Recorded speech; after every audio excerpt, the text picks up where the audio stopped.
maqaa Abbaa, kan Ilmaa, kan Hafuura Qulqulluu, Waaqa tokkoo. Aamiin.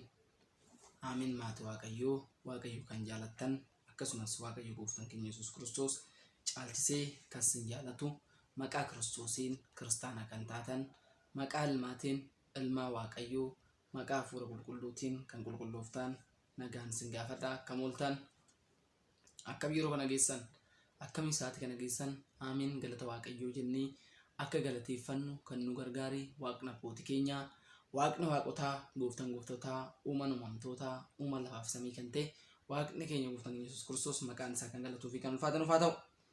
Aamiin. Akkasuma macaafni qulqulluun kan kabaja ta'uu fi qabu kabaja kennaa fi akkuma jedhu kennaa fannoo jalaa waada qaraanii kan taate sababa cubbuudha namaatiif kan namaaf kadhattu haati keenya dubaroo Maariyaam obboleettii ergamootaa kan jedhamtee waamamtu haati keenya dubaroo Maariyaam maqaan ishee kan galatuu fi kan ulfaatanuuf haa ta'u. Akkasuma macaafni qulqulluun kan kabaja ta'uu fi qabu kabaja kennaa fi akkuma jedhu abbootii duuka buutoonni qulqulloonni toltoonni wareegamtoonni gooftaa keenya Yesuus Kiristoos akka kennaa fi aangoo isaatti kan galatuu fi kan ulfaatanuuf haa ta'u. Namni raaja tokko ta'uu isaatiif simee gatii raajaa ni argata. Namni nama qajeela tokko qajeela ta'uu isaatiif simees gatii nama qajeelaa sanaa ni argata.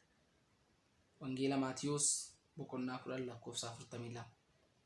Namni qajeela ta'u tokko simee gatii qajeelichaa san ni argata. Namni raaja tokko ta'uu simee raaja san keessummees namni gatii raaja sanaa ni argata. Akkuma jedhe Wangeela Maatiyoos boqonnaa 10:41-42 yoo dubbisne bal'inaan ni arganna jechuudha. Egaa hunda keenya akka waliin barannu Waaqni gooftaan keenya Yesuus Kiristoos Waaqni waaqotaa, gooftaan gooftotaa, uumaan uumamtootaa, uumaan lafaaf samii kan ta'e Waaqni keenya gooftaan keenya Yesuus Kiristoos nu haa gargaaru. Aamiin. Irra deebiidhaan baga itti sigee baga geessanii guyyaa kabajamee oolu ayyaana waggaa abbaa keenya Abune Taklaa Hayimaanoot guyyaa kabaja isaa waggaa guyyaa dhaloota isaa baga ittiin singeessine jedha. Baga geessan baga ittiin singee ammas irra deebiidhaan egaa barnoota keenya tooruu seen dura share, subscribe, like, comment kennuu hin dagatinaan seen jedha. Egaa barnoota keenyatti kallattumaan ni seenne jechuudha. Egaa qulqulluun Abune Taklaa Hayimaanoot irraa dhalatanii fi haadha isaanirraa akkuma keenya akkuma keessan haadha fi abbaarraa kan dhalatanidha jechuudha. Egaa Abune Taklaa Hayimaanoot raajota isaa raawwatee fi dinqii isaa guyyaan ayyaanni irraa inni kabajamu maaliif kan jedhu arri guyyaa dhaloota isaaniiti. Abune Taklaa Hayimaanoot guyyaa itti dhalateera. Egaa guyyaa isaan kana keessatti Abune Taklaa Hayimaanoot haati isaa irraa dhalatanii iddoon itti dhalatan Shawaa Xilaalesh iddoo ittisaa Shawaa Xilaalesh jedhamudha jechuudha. Iddoo ittisaa Mikaal jedhamutti jechuudha kan dhalatan abbaan isaa inni Abune Taklaa Hayimaanooti. Egaa kan dhalatee guddate jechuudha abbaan isaa Tsaggaa Za'aabii fi haadha isaa Zaariyaa irraa dhalate jechuudha. Abune Taklaa Hayimaanoot kan dhalate abbaa isaa Tsaggaa Za'aabii fi haadha isaa Zaariyaa kan jedhamu isaan irraa dhalate jechuudha. Egaa barri inni dhalates muddee guyyaa 24 bara 1197 dhaloota Kiristoosiin booda kan dhalate jechuudha fi abbaa fi haadha isaa irraa jechuudha. Egaa abbaa fi haadha isaa irraas Abune Taklaa Hayimaanoot dhalate akkuma guddate haatii fi abbaan isaa daa'ima yookaan ijoollee hin qaban turan. Haatii fi abbaan isaa maal ijoollee hin qaban turan. Iddoo dheeraadhaaf ol fuudhanii erga jiraatanii iddoo sa'aatii guddaadhaaf sa'aatii dheeraadhaaf dhala dhabanii kan turan ture jechuudha. Egaa akkuma ta'e mootiin kan ture mootileen kan ture haadha isaa Tsaggaa Za'aabirraa Zaariyaa fudhate jechuudha. Haadha manaa isaa Zaariyaa fudhate. Zaariyaa erga fudhates waan tokko iyyuu otoo irraan gahin egaa qulqulloonni ergaman qulqulluun haadha Zaariyaa otoo inni waan tokko irraan hin gahin kan gara deebitee abbaa manaa ishee deebite jechuudha. Erga gara abbaa manaa ishee deebitees Tsaggaa Za'aab wajjin erga rafanii erga ciisaniin boodatti isheenis gara ulfummaa dhuftee gara abbaa keenya Abune Taklaa Hayimaanoot nuuf deesse jechuudha. Egaa Abune Taklaa Hayimaanoot kan deesse mootichi yeroo san ishee harka fudhate yookaan Zaariyaa fudhate abbaa manaa isaa Tsaggaa Za'aab irraa kan fudhate innis balaa kanaan sammuun isaatillee tuqamee ture. Sammuun isaa haga tuqamutti ga'ee ture jechuudha. Egaa haati keenya Zaariyaan abbaa keenya Taklaa Hayimaanoot erga nuuf deesse Abune Taklaa Hayimaanoot erga dhalatan raaja adda addaa gara haadha kee keessatan si beekaa akkuma jedhe raaja Ermiyaas dubbatee gooftaan keenya Yesuus Kiristoos gara haadha isaa keessatti kan filatame ture jechuudha. Abune Taklaa Hayimaanoot maal ta'e gara haadha isaa keessatti kan filatame. Abune Taklaa Hayimaanoot gara haadha keessatti utoo hin dhalatin jechuudha. Gara haadha keessatti si filadhe jedheen erga dhalatan guyyaa sadaffaa isaaniitti maal jedhanii abbaaf galanni haa ta'u ilmaaf galanni haa ta'u hafuura qulqulluuf galanni haa ta'u jedhanii guyyaa sadaffaa isaaniitti waaqayyo gooftaa keenya Yesuus Kiristoos ni galateeffatan jechuudha. Ilaala Abuna Takla Hayimaanoot dhalatanii guyyaa sadaffaa isaatti waaqa galateeffatan jechuudha. Abbaaf galanni haa ta'u ilmaaf galanni haa ta'u hafuura qulqulluuf galanni haa ta'u jedheetu waaqa isaa nama galateeffate jechuudha. Egaa Abuna Takla Hayimaanoot maqaan isaatis kan ture Abuna Takla Hayimaanoot nuti kan ture jechuudha. Fissaas Tsihoon kan ture. Fissaas Tsihoon jechuun immoo gammachuu jechuudha. Warri isaa kan baaseef Fissaas Tsihoon. Egaa waaqayyo gooftaan keenya Yesuus Kiristoos akkuma qulqulloota kaaniif maqaa jijjiiree Abuna Takla Hayimaanoofis kanaan booda maqaan kee ani si filadhee jira jedheeni maqaa isaa kan filatee maqaa isaa kan jijjiiree jechuudha. Abuna Takla Hayimaanoot inni kan guddate waggaa 15 yeroo guututti mana amantaatti yookaan immoo daaqonummaa fudhate jechuudha. Mootii yookaan abba paappaasii biyya Misirraa Abuna Qeerlos irraa kan daaqonummaa isaa fudhate Abuna Takla Hayimaanoot Abuna Qeerlos irraa paappaasii Abuna Qeerlos irraa mootii biyya Misirraa turre daaqonummaa fudhate jechuudha. Egaa innis mootiin erga fudhateen booda akkasuma immoo barumsa ijoollee yeroo sana barachaa turan yookaan immoo akkuma ijoollee adda addaa kan turan naannoo isaatti maal ture farda gulufsiisuu bosona keessa deemanii adamsuu waan adda addaa bineensota adda addaa jechuudha. Akkasitti guddate abbaan keenya Abuna Takla Hayimaanoot jechuudha. Akkuma nama kamiyyuu akkasitti bosonatti naannoo bosonaatti illee kan raawwachaa kan ture jechuudha. Ajaa'iba inni raawwate keessa immoo haati isaa yeroo haatii fi abbaan isaa qulqullicha ayyaana qulqulluu Mikaa'el ni kabaju ture. Baay'ee kabaju ture. Garuu yeroo kanatti bara sanitti hammeenyi ka'ee bara sanitti hongeen kee wanti nyaatamu wanti dhugamu hin turre. Za'aabii fi Zaariyaan waan rakkattootaaf obaasa waan nyaachisan dhaban. Haati isaatis kaarraa kan ka'e dhibbachaa turte. Maal jettee wanti nyaachisuu hin qabu yaadannoon qulqulluu Mikaa'el yeroo kamiyyuu adda kutee kan hin beekne amma adda cituu isaa jettee baay'ee ishee dhibbachaa turte. Ilaala baay'ee dhibbachaa turte. Garuu qulqulluun Abuna Takla Hayimaanoot yeroo isaatti daa'ima ture waan ta'eef haadha isaatiin ka'ee gali jedhee fakkeenya itti agarsiise. Afaan illee dubbachuu iddoo hin dandeenyetti harkaan gara manaatti itti agarsiise jechuudha. Yeroo kanaan booda isheen alaa kaatee gara manaa erga galtee Abuna Takla Hayimaanoot minaan qiqqibirra jiru yoo tuqu qiqqibisa galtee itoo argame qiqqibin xiqqoo jiru kan dammaadhaadhaa wantoota jiran hunda isaanii kan zayitis keessa jiran meeshota mana hundaa diggisee barbaachisu hunda isaa yoo tuqe bifa adda ta'e kabaja adda ta'e kan kabajaniitillee guyyaa san kan kabajaan itti dabarsan jechuudha. Inni harka isaatiin tuqeetoo wantoonni mana keessa jiran kan baay'atan jechuudha. Egaa Abuna Takla Hayimaanoot daaqonummaa fudhatee yeroo karaa manaa deebi'u galgala itti lixxee sa'aanni itti dukkanaa'e guyyichi waan itti barfatee fi mana mooticha tokko buluudhaaf yeroo kadhatutti mootichi maaliif dhufte jedhee isa arrabsellee kaballaan annayyoo kan isa xafe. Yeroo kanatti Abuna Takla Hayimaanoot gara waaqayyoo kadhannaa isaa gaggeesse. Gara waaqa isaatti harka isaa bal'isee kadhannaa yeroo gaggeessisu waaqayyo gooftaan keenya Yesuus Kiristoos isaanii dhagee ergama isaa ergama qulqulluu Mikaa'el namichi isa kabalisan samii irratti qilleensa irratti qabee isa garafaa yookaan isa rukutaa ture. Yeroo kana namichis baay'ee gadde. Abuna Takla Hayimaanoot immoo gadda namicha kanaa baay'ee ni arge jechuudha.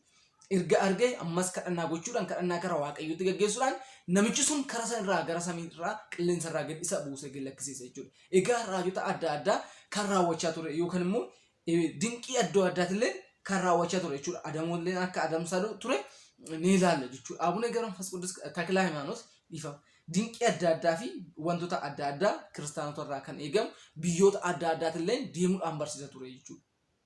Biyyoota gara Walaayittaa gara Tigraay gara naannoo adda addaa irra Shawaa Kaabaa kana fa'aa keessa zooruudhaan barsiisa kan turedha jechuudha. Egaa kadhannaa irraas kadhannaa iddoo dheeraarraas kan kaasee iddoo ishee Asabooti jedhamu jechuudha. Dabra Daamuu achitti illee miilli isaa waggaa 7 kadhachuudha kan ka'e iddoo dheeraa kadhachuu kan ka'e miilli tokko iddoo irraatti citeedha jechuudha. Egaa Abuna Takla Hayimaanoot isaan kan dhalatanii Abuna Takla Hayimaanoot ittisaatti kan dhalatan jechuudha. As godinuma Shawaa Bahaa keessatti kan dhalatan iddoo isaan dhalatan iddoo ittisaa jedhamtutti akkuma dura laalle achitti kan dhalatan jechuudha.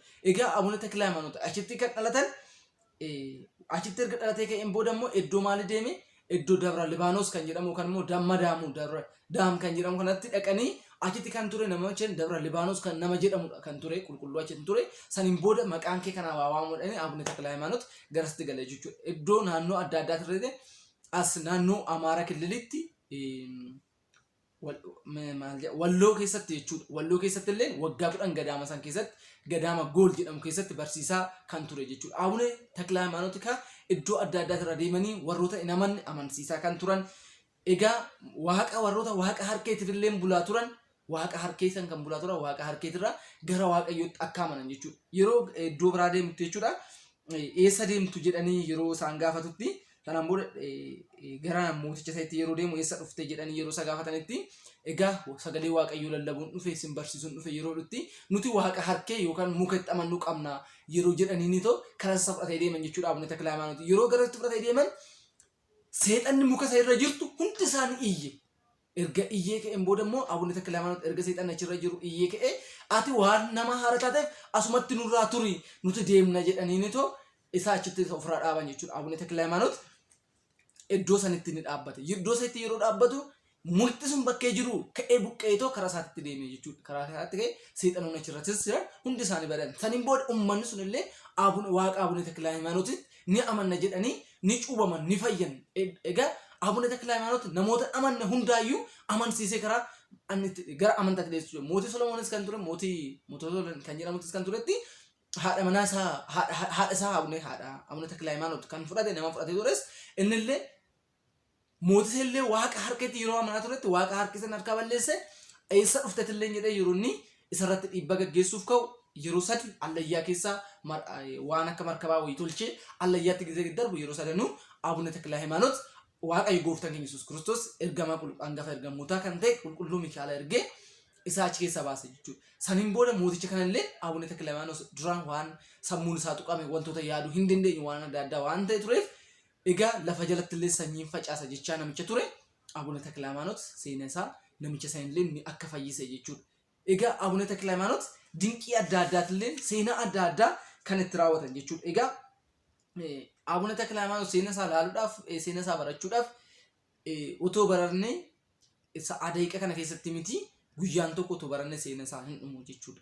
Abuna Takla Hayimaanoot seenota adda addaa warroota rakkate illee kanaafidha waaqayyo gooftaan keenya Yesuus Kiristoos nama qajeela ta'u tokko qajeelummaa isaa simatee maqaa qaalii jalataniin nama bishaan dheebotaa namaaf kenne nama dhoobate tokko jechuudha. Maqaa qulqulluu Abuna Takla Hayimaanoot maqaa qulqulloota adda addaatiin bishaan qorraa namni namaaf kenne gatii qulqullicha sanii ni argataa jedha. Ilaala maatii waaqayyo gatii eenyuun argata gatii qulqullicha sanii ni argata. Nuti maqaa qulqulluu Abuna Takla Hayimaanootiin nama dhoobateef nama beeleef nama rakkatee karaarra taa'ee nu kadhatuuf yeroo bishaan qorraalleen kennineef gatii Abuna Takla Hayimaanoot akka argan gatii qulqulloota akka argan waaqayyo gooftaan keenya Yesuus Kiristoos waada galeefi ture waan ta'eef maal jeefi ture waada isaa galeefi ture kennaa isaa kenneefi ture kennaa san immoo nurra akka buluuf nuti immoo isa san akka argannuuf karaa waaqayyoo iyyuudha karaa waaqayyoo kadhachuudha maqaa qulqullootatiin waan kana raawwachuudha. Egaa kanaaf wangeela Maatewos boqonnaa 10 yeroo madura seennu namni tokko maqaa raajii ta'uu isaa simee maqaa raajii saniin qulqulluu qajeela ta'uu isaa simatee nama dheeboteef nama rakkateef bishaan qorraa yoo kenneef maqaa qulqullicha saniin gatii qulqullicha sanii ni argata.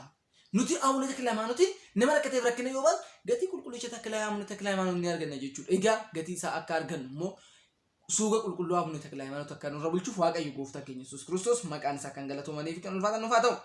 Egaa seenota adda addaa karaa adda addaatillee deemanii barsiisanii turan jechuudha. Abuna Takla Hayimaanoot Dabra Libaanoottis illee iddoo muluksummaatti fudhate bakkeessatti illee muluksoon walitti qabamanii iddoo itti barsiisan maal kan turedha jechuudha. Egaa inni gara naannoo Tigraay illee deemee iddoo adda addaatti illee gadaamota irra deemuudhaan kan barsiise jechuudha. Achiis karaa Yerusaalem gizii deemu namichi karaa irratti du'e tokko illee Abuna Takla Hayimaanoot ni arge jechuudha. Maal ta'e nama karaa irratti du'e arge. Nama karaa irratti du'e erga argeeti namicha du'e kanaan ka'e jedheen ilaala. Namicha du'e kanaan ka'e yeroo dhuni namichi ka'e du'aa ka'e maqaa waaqayyo gooftaa keenya Yesuus Kiristoos nama du'e du'aa kaase. Saniin booda maal taate du'e jedheen karaa Yerusaalem yeroo deemu bishaan dhoobadheen du'e jedheen namicha kanaan booda ka'e waliin deemna jedheen namicha kana gara Yerusaalem fudhatee deemu. Akkasuma immoo waaqa harkee gizee waaqessaa turan immoo biyyoonni sun eessa dhuftee jedhanii deemu wajjin waaqeffanna jedhee yeroo itti wajjin deemu sanitti namoonni achirratti namoota 15 kan du'anii arge. Yeroo san namoonni 15 isaa waliin karaa isaatti dhufanii namoota 15 isaas achii ni kaase. Saniin booda hundi isaaniiyyuu cuubaman jechuudha. Egaa namoota haganan jedhamu nama tokko nama lama nama sadi kan hin jedhamne Abuna Takla Hayimaanoot yeroo san barsiisaa cuubaa godinoota adda addaatirra deemee kan barsiisa turanidha jechuudha. Egaa hundi keenyayyuu maqaa isaatiin barannee firii 30 firii 60 firii 90 firii 100 buusnee ara tajaajilaa mana isaa boru dhaaltu mootummaa isaa akka taanuuf iyyamaa fi jaalala isaa nuuf haa ta'u. Egaa Abuna Takilaa Hayimaanoot kan boqotan hagayya 24 bara 1296 jechuudha.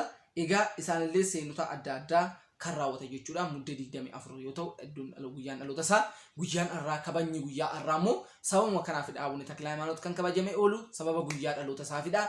Nutis kan baranneen Waaqayyo Gooftaan keenya Yesuus Kiristoos akka mana isaa keessa deddeebinee jiraannu nu gargaaru. Egaa barnoota keenya kana caalaa dheeressinee barnoonni kun osoo baramee dhugumaan sin jira. Biyaansi yoo xiqqaate sa'a tokkotti gaggabaabsine gimmaashii isaa fixuu hin dandeenye. Gaggabaabsine jechuudha. Egaa isin namoonni daqiiqa 15 daqiiqa 10 daqiiqa 5 ilaala waan hin jirreefidhaanii wantoota manatti fakkaate keessumaa gaggabaabsee ijoodha wantoota jedha. Hundi isaanii ijoodha batalee wantoota tokko tokko shoortii keessa godhee shoortii nutti baasito waan kana waliin baranna jedheeton kan babarsiise. Egaa kan barsiise naamiti Waaqayyo Gooftaa keenya Yesuus Kiristoosidha. Inni waan dabarse jedhee narra bule sagalee isaa akkan dabarsu kan nagargaara Waaqni abbootii keenya Waaqni waaqotaa gooftaa uumamtoota maqaan isaa kan galatoo fi kan ulfaatan ufaa ta'u. Ameen. Nutis kan baranne firii 30 firii 60 firii 90 buusnee ara deddeebi'aa mana isaa boruudhaan mootummaa isaa akka taanuuf iyyamaaf jaallisaan ufaa ta'u. Egaa barnoonni keenya kanuma irratti goolamna kan kakaasee nu jalqabsiise kan nu xumursiise Waaqni abbootii keenya kan galatoo fi kan ulfaatan ufaa ta'u. Abbaaf galanni haa ta'u, ilmaaf galanni haa ta'u, hafuura qulqulluuf galanni haa ta'u, haga bara baraatti. Amiin.